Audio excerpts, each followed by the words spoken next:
So I picked up the Nikon ZR quite recently. However, I don't own a single Nikon Z-mount lens. That's because I'm primarily a Sony shooter and all of my lenses are Sony E-mount. Because before owning the Nikon ZR, I had the Sony a7C II, which I still have, and the Sony ZV-E1, which I actually sold in order to be able to afford the Nikon ZR because I was crazy about it and wanted it and I had to have it, and so that's the option and the solution that I had in order to be able to purchase it. Whole different story. I don't want to go off on a tangent about that one, but you might be thinking, in that case, what am I actually using with the Nikon ZR? Well, I'm using all of my Sony E-mount lenses, not because they fit the Nikon Z mount, but because I have this thing. That here is actually an adapter to mount Sony E-mount lenses onto the Nikon Z mount.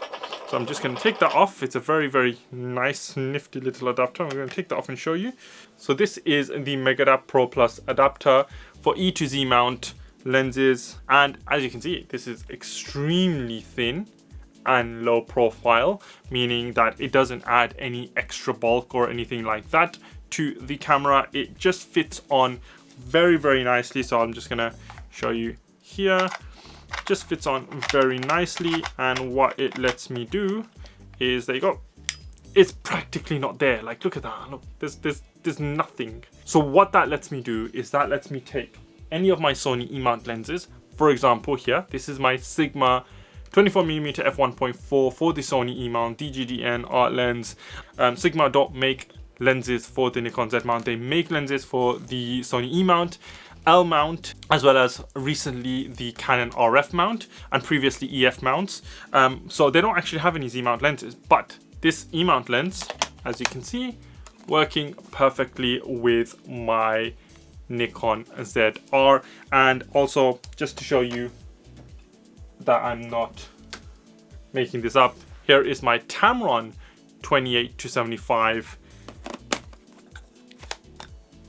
and that is also working with the adapter on the Nikon Z mount. So this is a Sony E-mount lens working with the Nikon ZR. So I'm going to pop this back on. Now, because the Nikon Z mount flange distance is so short, which is the distance between the kind of flange of the lens and the actual sensor, that means lenses with a longer flange distance like the Sony E-mount can work well with the shorter Z mount, and you get this fantastic adaptability which makes the Nikon Z mount so good.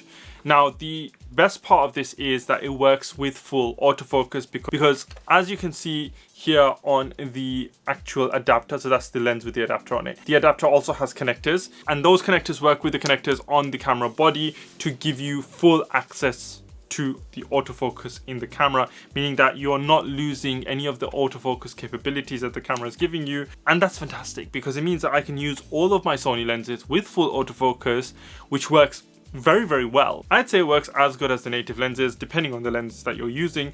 And just as proof, here you can see, you should be able to see that the auto tracking box comes up to my face with that nice big 4-inch screen on the ZR. So you can see that the eye tracking and things like that should be coming up. I actually can't see from this distance. Yep, it's coming up. So there you go. That means that the full autofocus is working using the Sony E-mount lens on the Nikon ZR. And I think that's so good because if you are looking to get the Nikon ZR and you're a Sony user like I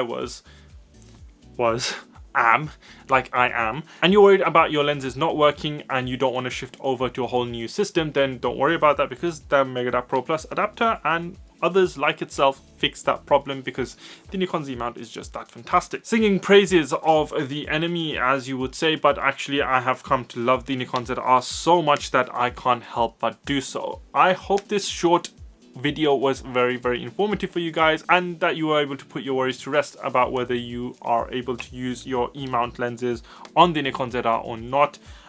It works. If you have any questions about anything I said about the adapter or anything at all in this video, then definitely leave a comment down below and let me know. If you enjoyed the video in general, then hit that like button, and if you want to subscribe, then please do so. I will leave links to the Megadap Pro Plus adapter in the description box down below so you guys can grab one yourself if you want to. Until next time, this is Kai24 signing out.